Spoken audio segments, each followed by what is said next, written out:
So that's a lot of cupcakes for the two of you. Yeah.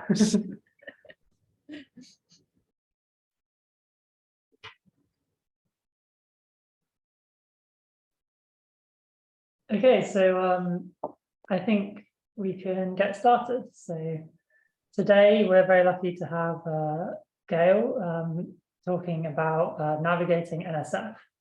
So Dr. Gail Christeson is the Program Director in the Marine Geology and Geophysics Program of the Ocean Sciences Division of the Geosciences Directorate.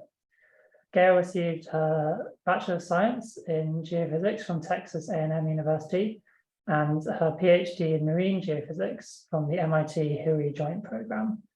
She spent almost 27 years at the University of Texas Institute for Geophysics, starting as a postdoc and departing as an associate director. While at UT, Gail received a teaching award for the course Python for Geoscience Research, which she developed. Gail's speciality is marine geophysics, and projects she worked on include investigating the Chicxulub impact crater, ocean crust structure and evolution, opening of the Gulf of Mexico, and subduction of the Yakutat terrain in the Gulf of Alaska. She's been on many marine expeditions ranging from Alaska to the Antarctic Peninsula, and is also heavily involved in the scientific ocean drilling community. So yeah, without further ado, please take it away, Gail. Okay, I'll share this.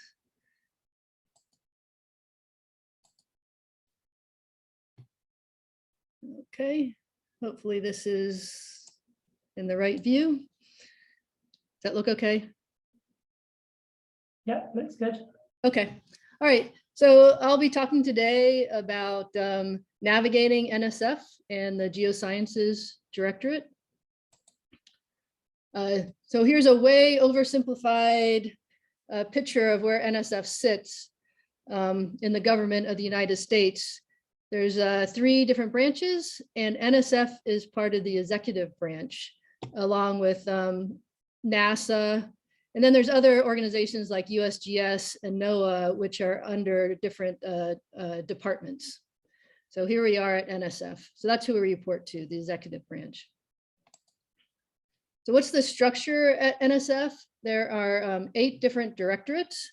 So I'm in the Directorate for Geosciences. You can see all the different ones here, biological sciences, etc. The newest one is called TIP, Technology, Innovation, and Partnerships. And that was just announced actually this past year in Austin at South by Southwest. So these are the different directorates. There's also the Director's Office, Office of Budget, etc. So the mission of NSF and the Directorate for Geosciences is fundamental research in all fields of the geosciences and at the poles. Integration of research and education in geosciences, and infrastructure, instrumentation, and facilities. So under the Directorate for Geosciences, we have Ocean Sciences Division, which I'm at, Earth Sciences, Atmospheric and Geospace Science, that's called AGS, Polar Programs, and then RISE does organizes the cross-directorate programs. So I'll just go briefly over the different divisions. So OCE is Ocean Sciences, so that's where I sit. So this supports research to advance understanding of all aspects of the global oceans and ocean basins, and includes interactions with people and the integrated Earth system. And it also includes the Great Lakes. Not that there are that many proposals for the Great Lakes, but it does support that. But also facilities to support this research. So the operation, maintenance, acquisition, construction of major shared use oceanographic facilities needed to conduct ocean research. So for example, the different research vessels, Alvin. So within OCE, there are 3 different sections and then different programs. So I sit in the Marine Geosciences section, and our partner program is chemical oceanography. So I'm in marine geology and geophysics. If you look at our webpage, you can see the different program contacts. So these are the program officers and science assistant. The other science section is called Ocean Sciences, and that has biological and physical oceanography. And then there's integrative programs that does the ship operations, instrumentation, ocean drilling, and ocean education. So just briefly, the other divisions. So AGS looks at the matter between the sun and the Earth's surface. And the big tie-in that most people at the Jackson School might have is with their climate research. They also support large complex facilities, including NCAR, the National Center for Atmospheric Research. So we collaborate with them on climate research in our division. All right, EAR is Earth Sciences, which is interested in the structure, composition, and evolution of the Earth. And it says here they go from the tree canopy down to the core, so quite the range. And they support field work, theoretical computational work, experiments, and also facilities and shared infrastructure. And finally, OPP polar programs. So this used to be, they used to report directly to the director, but then they got moved to Geosciences. So they're a little different in that they're really focused on areas, so Antarctica and the Arctic, and all scientific fields relevant to that. So geoscience, biology, astronomy, but also social science. And they provide the logistical and operational support for work in Antarctica and in remote locations across the Arctic. Okay, so if you're wondering where do you fit, you can do some searching on the nsf.gov website.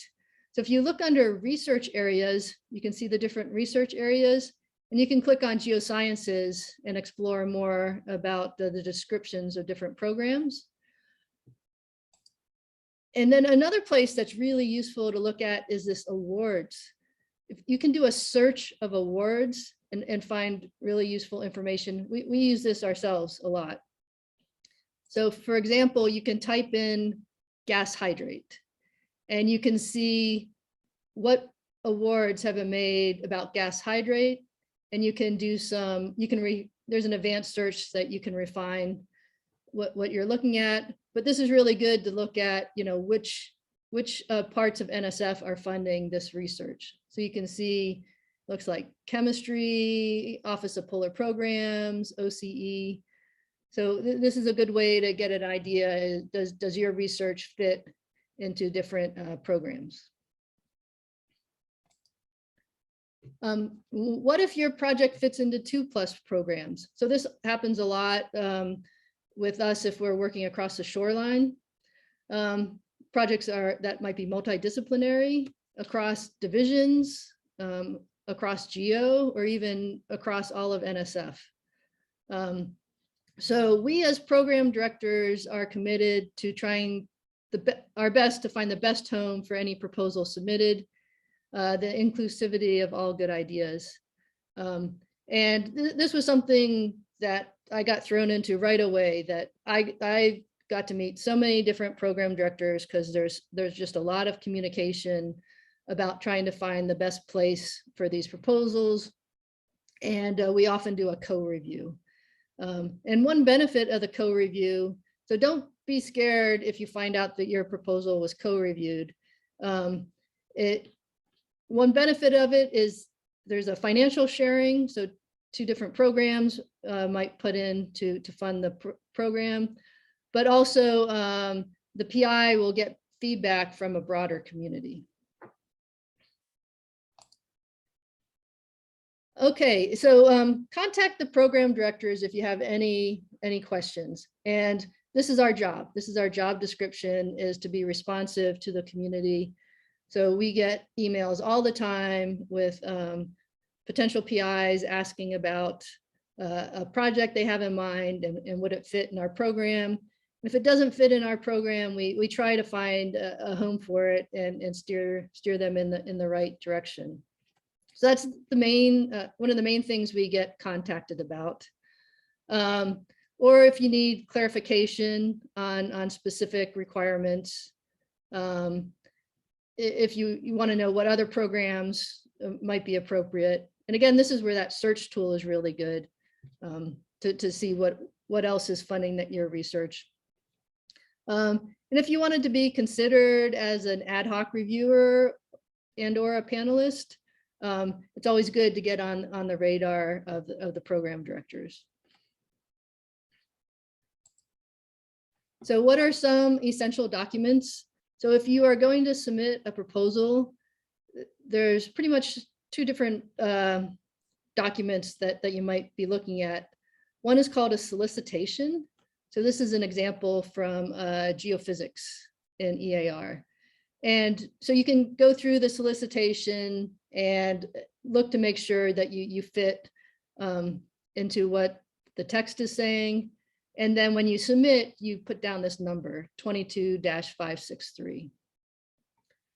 Or there might be a program description, and that's what marine geology and geophysics does.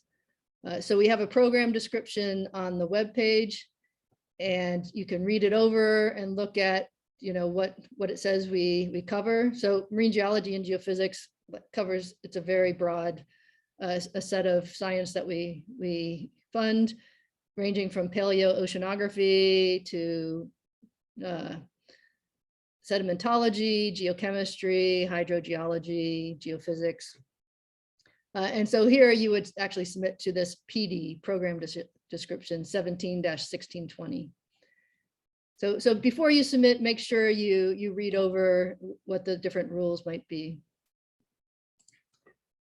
And then the other big essential document is the PA-PPG. And a lot of times the emails we get from PIs, we tell them exactly where they should look in the PA-PPG to answer their question. So this has guidance for who can submit proposals, what is allowed in the budget, the format, required documents, describes the process by which proposals will be reviewed. It outlines a reason why a proposal might be returned without a review. There's just all kinds of good information in there about when you're preparing a proposal, but after you've been funded, a lot of other information about post-award obligations. So the different parts of a proposal. So anyone who's submitted a proposal is familiar with these different parts. There's a cover page, which we see here. There's a one-page project summary and a 15-page project description. So when we get asked, our program gets asked do we want to share a proposal? We really focus in on this project summary and to decide whether it could be a fit. And sometimes we might dig down into the project description. But once we have it in our program, we read all of this. There's a bio sketch, current and pending support, a budget with justification, a facilities document. Then there's these supplementary document, and some are required and some are not. The data management plan is required, and we take a close look at that. Letters of collaboration, if appropriate. There's not much that can be said in these letters, but it's important that if you say you're collaborating with people, that they have a letter to show that they really are going to collaborate with you. A postdoctoral mentoring plan, if there's postdoc support. The ship time request, if you're going to use a ship. And then for our program, if you're going to use OBSs, there's a budget for that. And then there's these single copy documents, we call them, which includes your conflicts table. But this one is super useful. You can suggest reviewers. So that's a good place for us to start when we're trying to figure out where to send your proposal out, to look at that list of suggested reviewers. And the thing you don't want to do is suggest reviewers that are in your conflict table, which I have seen. All right, so what are the things to think about when writing a proposal? So first of all, has NSF funded your area of research? So again, you can search the awards, you can ask your colleagues who have been funded, mentors, advisors, and you can email or call program directors. Really, you want to email. Not many people are actually in the office, so calling doesn't do too much good. And know your audience, who's going to read your proposal. So there'll be the ad hoc reviewers. Those are close experts in your field, but there might also be a panel, and those will see your proposal in a broader context. So make sure at least one person reads your proposal before you submit it, not just your sponsored research office. Okay, so once the proposal is submitted, we have the merit review process. So you've submitted the proposal. So our program will then, usually we do this set, we do ad hoc reviews. So we send out to people that we think can cover the different areas of your research and assess it. Then there'll be a panel. So the panel is taking the broader look. So won't necessarily be an exact expert on your topic, but we try to find people who are very broad. And then finally, the program director will make a recommendation. And this does vary across NSF, even within Geo, even within programs. So sometimes we might decide, so most proposals go through this process for us. Sometimes we might do an ad hoc only review for some reason, or sometimes we might set up a special panel and not do ad hoc reviews. And then the panelists do reviews. So, and parts of NSF, different directorates, a lot of them just do panels. They don't do the ad hoc reviews. All right, so what's the criteria? So there's intellectual merit, which is the potential to advance knowledge, and broader impacts, which is the potential to benefit society. And these are weighed, they're both weighed, and they must be addressed in the project summary and the project description. So for both of these, what do we look at during the merit review? Is the work creative, original? Here's this dreaded transformative word, but is it potentially transformative? Is the work plan well-reasoned? What's the metric of success? Is the team well qualified to do what they propose? And do they have the resources or collaborators required to be successful? So this is the existing criteria. I just wanted to point out one thing that we've been asked about more recently is trying to do blind reviews. And that's definitely been talked about, not so much in our program, but at higher levels at NSF. And I think one of the issues would be that the criteria would have to be changed a bit because of these bottom two. If it's a blind review, then it's hard to know if the team is well qualified or if they have the resources or collaborators to be successful. So broader impacts is something a lot of people wonder about. So there's a broad range that come under this category of benefiting society. So there's broadening participation of underrepresented groups and the teaching, training, and learning of undergrads and grad students. So some of these can actually go together. Then partnerships, building partnerships. There could be local impacts, enhancing infrastructure, dissemination of your work. But it's better to do one or two of these than try to cover them all. Not every PI or institution is well suited for the same BI, broader impacts, and they should be integrated and meaningful and not just tacked on. And it's okay to build on success. So you don't have to think that you have to have a brand new original idea, if you can work within a structure that's already there, that is also okay. And writing a proposal is not like writing a paper. So it's aimed at obtaining goals. It's future oriented, so it's work that should be done. And it's centered on a project with objectives and activities. So these sound so simple, but a lot of times people spend so much time on background information that is really, they give short shrift to what they actually want to do, right? So make sure that you really talk about this part. And then you need to sell your project to the reader, convey the excitement. Don't be a distant observer, you know, this is really why this is exciting. And there are strict length constraints, so being succinct is rewarded, and have accessible language that's easy to understand. So remember that you'll have ad hoc reviewers who are subject matter experts, but you'll also have the panel, which is looking kind of more broadly, and the program directors also may not be exactly right into your topic.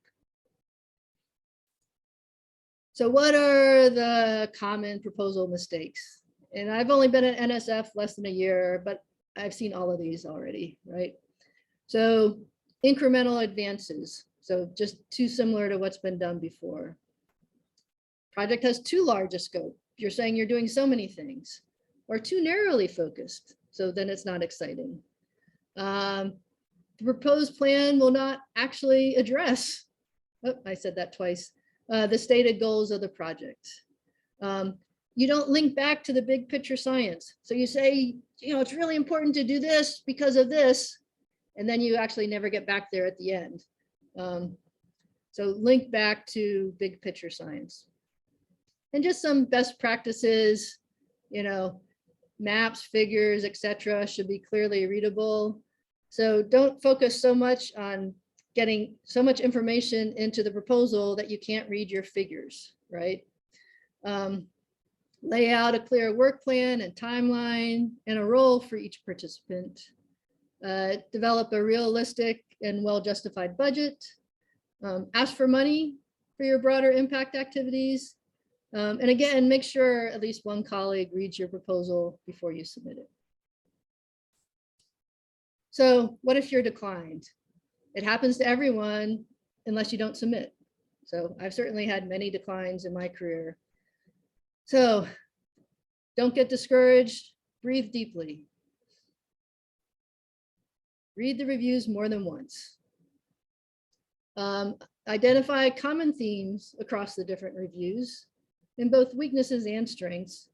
And don't fixate, this is really hard, I do it, but don't fixate on the minutia and the cranky comments. And if you want, you can ask a friend or colleague to read the reviews objectively, because you might be too close to your project.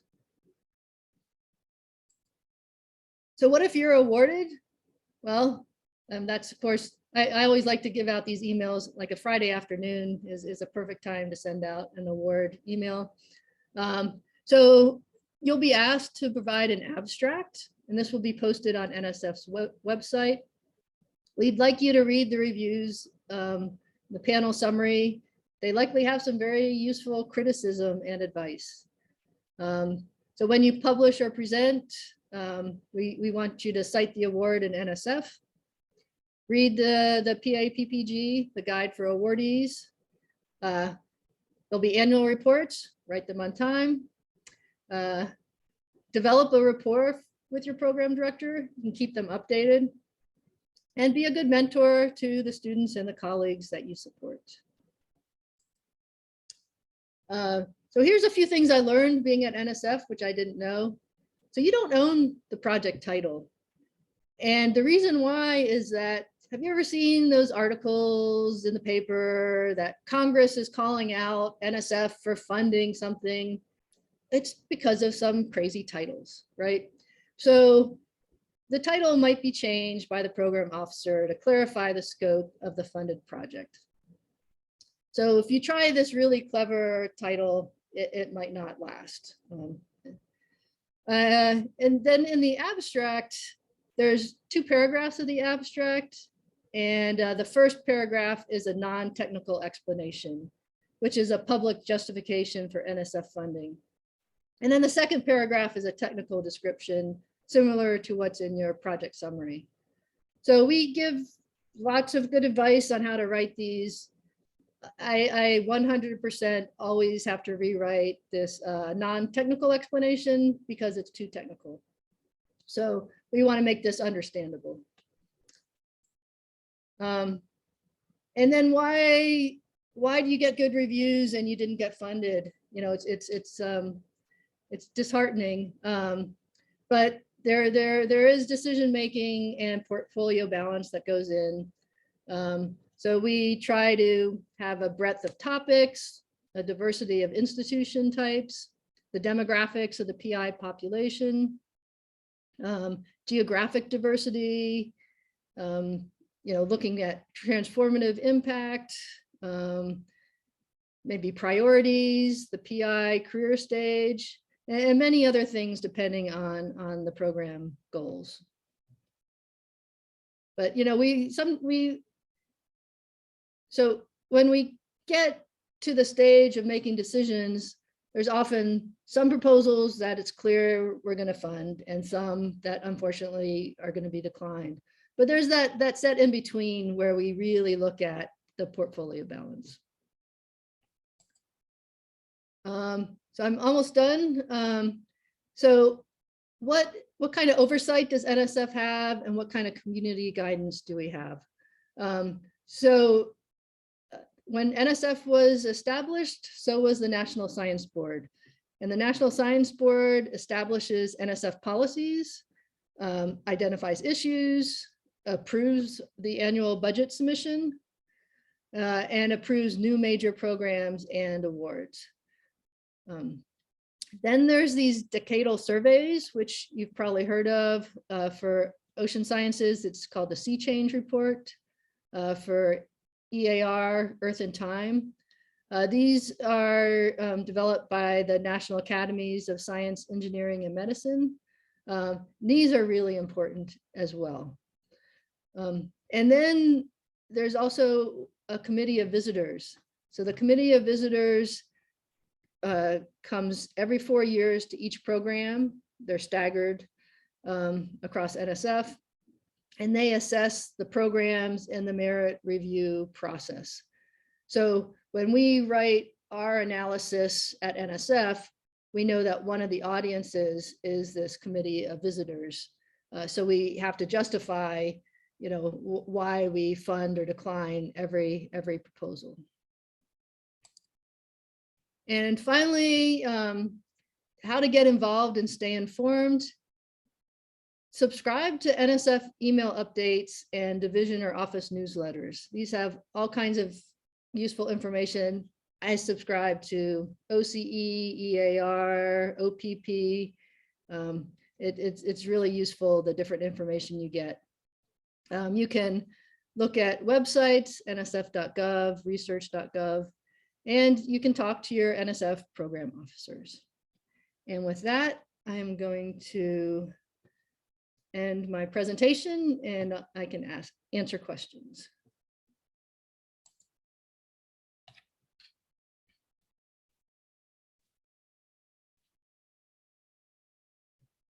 Thanks very much, Gail. That's a really great talk. Yeah, does anyone have any questions on Zoom or Aaron or me?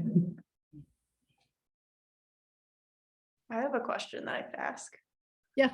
Are there any opportunities for like later stage grad students or postdocs to, you know, get practice writing proposals besides like the GFRP or GRFP? So postdocs can submit proposals, regular proposals. It depends on the institution about PI status. But at UT, you can get PI status and submit a proposal. Graduate students is harder. Yeah. But there is, so there are some, postdoc programs where you can apply for a postdoc. Cool.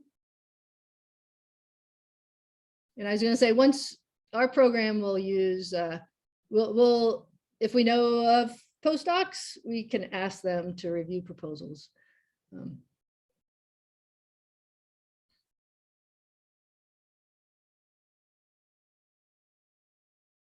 I have a less practical question, but what social science research happens in Antarctica?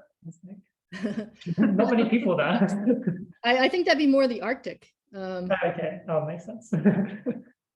Yeah, I don't know too much about that, but I do know, there's programs that deal with it. Interesting. Hi, Gail. Hello. Thank you so much for the presentation. Have one quick question. So do you think that NSF tends to fund projects towards, or is inclined towards bigger institutions or more recognized institutions rather than small institutions? Is there any bias towards that? So actually the one of the agency goals for next year is to try to increase the number of proposals at least submitted from non-R1 institutions. So it's trying to figure out how to give more support to these institutions, because a lot of times institutions might not have the size of a sponsored research office that a big institution does. So trying to figure out how to support those institutions, because it's very interesting that the metrics show that funding across NSF is at the same rate once a proposal is submitted, but not as many proposals are submitted per population, right? And it's because if you're at, you might have like a high teaching load and can't spend as much time writing proposals. So I would say, if anything, we would like to fund more non-R1 proposals. So, but there are no specific programs targeted towards non-R1 institutions, right?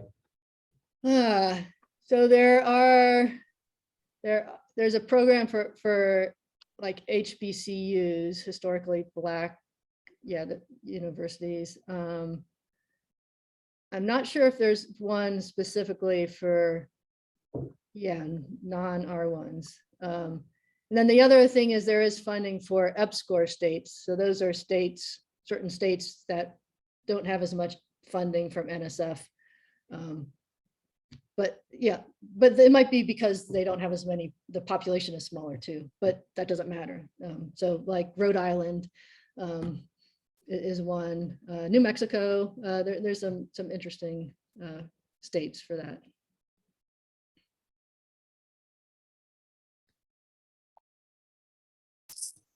I have a question. Mm-hmm. Hi, thank you for the great talk. So I'm wondering if I want to get involved with reviewing an NSF proposal, what should I do? So I would contact the program, a program officer that's closest to your research, and let them know what kind of research you do and that you be available and happy to review proposals.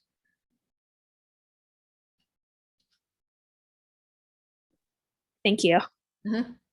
Shosho? Hi, Gail. Great to see you. Nice talk. That is very informative. So I have a question about the panel. So I do not know, like you mentioned, the MGNG program is under the Marine Geoscience division. And so when you organize a panel, do you organize a panel that include both chemical oceanography and MGNG, or do you organize panels for only MGNG? And usually how many people are in the panel? Yeah, so we do it just for our program. We do. EAR, I think tectonics and petrology do a joint panel because they have so many proposals in that are the same. But yeah, so we do our own panel. We do 3 panels a year in MG&G. We have a rolling deadline. So we kind of, at a certain point, we're like, okay, we have this number of proposals, we'll have a panel. The panel, the size of it depends on how many proposals we get, but could be, I think I've seen it as few as 7 or as many as like 13 or 14. So I'll tell you one thing we do, because I've looked at you, to be on a panel. I'm not allowed to ask you, but I can ask another program officer to ask you if it's appropriate. We look at the set of proposals and we run it through a COI, a conflict checker. And so if we have geophysics proposals, we're trying to find geophysicists who can, review those proposals for the panel. And if there's too many conflicts, we can't have that person on the panel. Right. So it all depends on a certain batch of proposals for each panel. I see. So we also look at, we have a whole bunch of seafloor geodesy proposals. We need someone who does that. Or, so it's the content and, but we definitely look at conflicts. Okay, great. Thank you. Okay, I'm seeing some stuff in the chat. Ben is giving some nice. Yeah, I was just, can you hear me? Yes. Hi, Gail. Thank you for your talk. That was wonderful. I have seen some tracks where there's like separate pools of funding for R1 and non-R1, like the NRT. Is that an NRT specific thing, or are there other solicitations that do that? Do you know? Yeah, so I don't know of any in our science programs that do that. So I think those would be specific solicitations. Okay. Yeah. I had a question. I thought that was really interesting when you mentioned about the possibility of going to double anonymous peer review, Mhm. and then the need to like maybe revisit some of the criteria. I was just wondering about what are the kind of mechanisms that you use as a program director to promote accountability or think about accountability, and in particular for like what we would consider like non-positive outcomes. So for example, if someone is funded to do a project and they're supposed to like mentor a bunch of students and those students don't have a good experience, like the PI might not tell you that, and as a reviewer, like I don't know how you would know that, but what is the way that you as a program director kind of like find out that information to try to get at that question of like, yeah, is the team or the person that's proposing to do the work, are they prepared to do the work, / also like, have they been successful or unsuccessful at doing similar kinds of work in the past?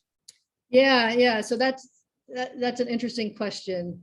It's really hard because so the awards go to institutions. And so it's really the institution who does the accountability. And I know that's not the answer you'd like to hear, but that is the way it's done.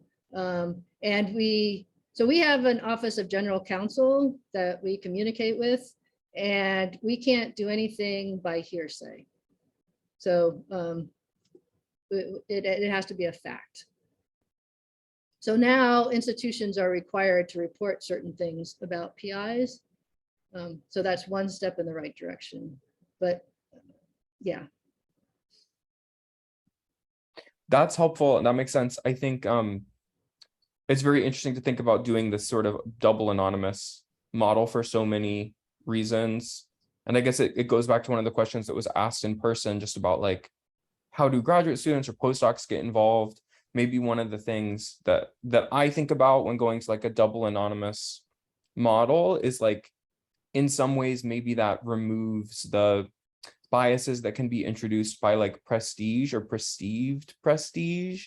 And maybe that also introduces opportunities for like other kinds of expertise to come into the review process. I've always wondered what it would be like to have like letters of recommendation written by students for advisors in the same way that like advisors write letters for students, and going towards more anonymity, which in a lot of ways is, or in some ways is a mechanism to sort of like, I mean, both promote excellence, but also another outcome of that is that it kind of provides additional layers of like security and protection for people who might feel precarious in some way, like students and postdocs often do.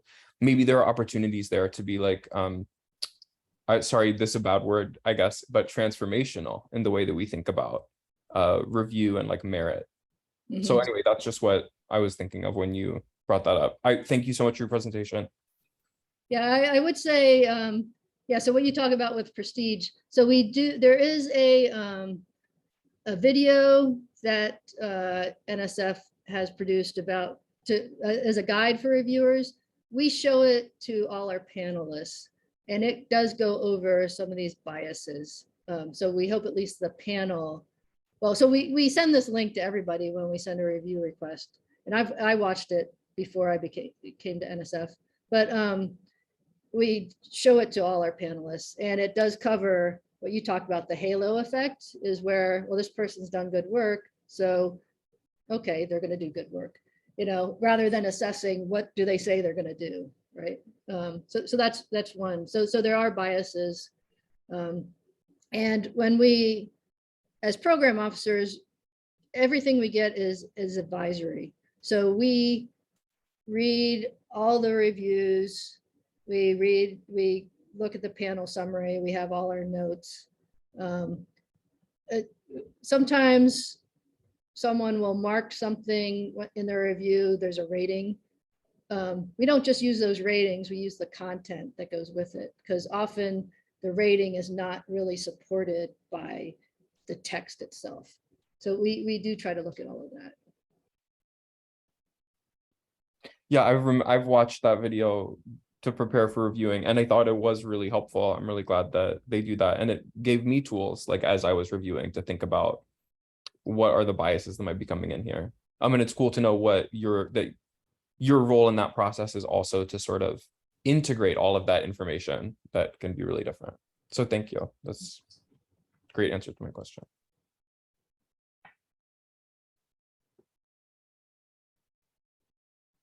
I guess as a follow-up question, when you're talking about the portfolio and like trying to have a sort of balance across lots of different things, is that when you're talking about the career stage, would that be like a balance of early career and late career PIs, or is it more focused? So yeah, it's a balance across everything, right? Yeah. But we look at, you know, career stage, and I would say we would probably emphasize more early career. That so maybe it gets a little harder. I mean, as you get further in your career, you're better at writing proposals, but then you're not. You know, there's a little more emphasis on early career. But so, and then there's, yeah, so research balance. So our program is so broad, but we need to make sure we're not just funding, you know, X, that we're funding X, Y, Z, you know, and institutions. Although big institutions will get more awards just because they have a lot of PIs, and you can't bias against that either, right? Yeah, thanks. Do we have any more questions for Gail? Yeah, I have another question, maybe naive from my side, but so it's the type of proposals that get accepted somehow influenced by the current politics of the US, like the type of topics. I don't know, I'm thinking, for example, if the government is more, or has leaned towards more the environment rather than, you know, fossil fuels, these type of things. Oh, yeah, I have not seen much change at NSF based on who is in charge of the government. Yeah. NSF has historically been kind of shielded a bit from that.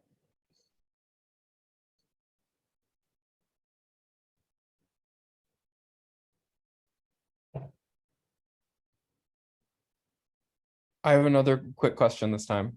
Uh-huh. What are your favorite ways, or how do you like to stay in touch with the PIs that you funded? Sometimes I feel like I don't want to be like bugging my program officer because I know they have so much on their plate, but I don't know how much you want to hear about like the progress that's being made or what the upcoming plans are, like outside of the annual report and things that are sort of codified like that. What are the ways that you like to interact with PIs that you fund? Yeah, so if there's a field project, it's really great to have a report after the field program, you know. If there's a paper, sometimes PIs will email us and let us know their paper just came out. At meetings, I try to go and see, you know, different talks and posters and talk to PIs, potential PIs there. So yeah, I'm not sure we have a favorite way. Cool, no, that's really helpful. Thank you.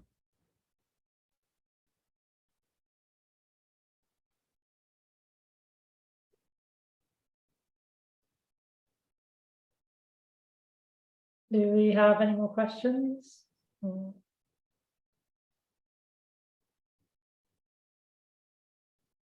Well, if not, then let's thank Gail again. Thank you very much for your great talk and really insightful information.